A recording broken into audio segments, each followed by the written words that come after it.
Welcome back, 8th graders. We're closing in on the end of the 80s. Today we're going to discuss Ronald Reagan's presidency.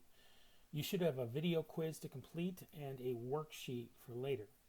Please pay attention for the clues you will need to answer the quiz questions.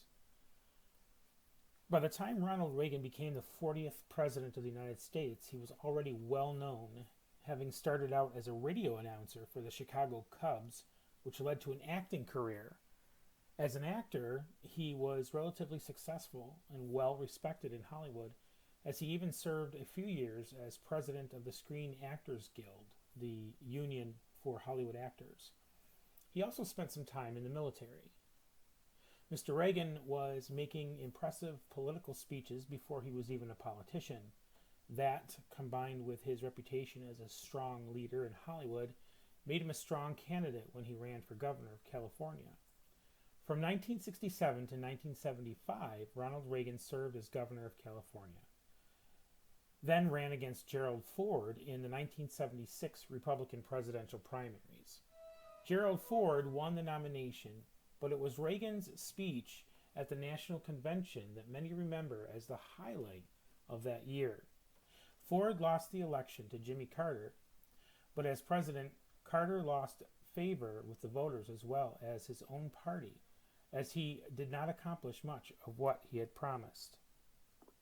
Ronald Reagan's election as president in 1980 was seen by many as a victory for workers, for the economy, and for the reputation of the United States around the world.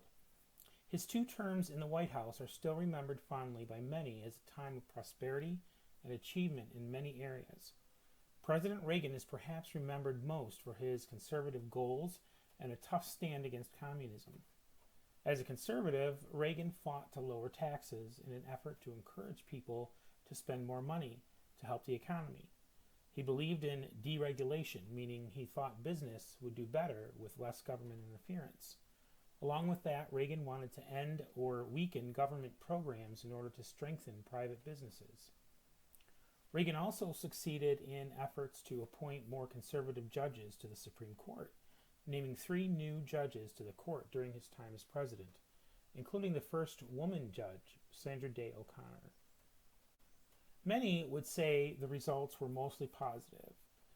Inflation decreased, more people found jobs, and business boomed. But there was one problem. Due to the lower taxes, the government had less money. Reagan's plan included spending cuts, but Congress was controlled by his opponents, the Democrats, who blocked many of the cuts. The unfortunate result was that the national debt doubled from 1981 to 1986. President Reagan's attitude toward communism also appeared to have been successful in many ways.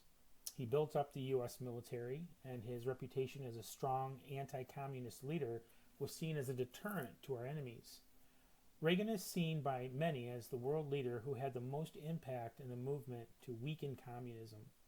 He established and built a friendship with Soviet leader Mikhail Gorbachev, which led to several successful treaties, such as the Intermediate Range Nuclear Forces Treaty in 1987, in which the U.S. and the Soviet Union agreed to destroy all medium-range nuclear missiles. One thing that damaged Reagan's popularity in the last year of his presidency was the Iran-Contra affair. In 1986, Americans learned that the U.S. government had sold weapons to Iran in return for helping in freeing American hostages in the Middle East. The money from these sales went to the Contras, who were anti-communist rebels. This action violated a law that barred the U.S. government from funding the rebels. President Reagan claimed he never knew about the deal, but investigators concluded that he should have kept track of what his administration was doing.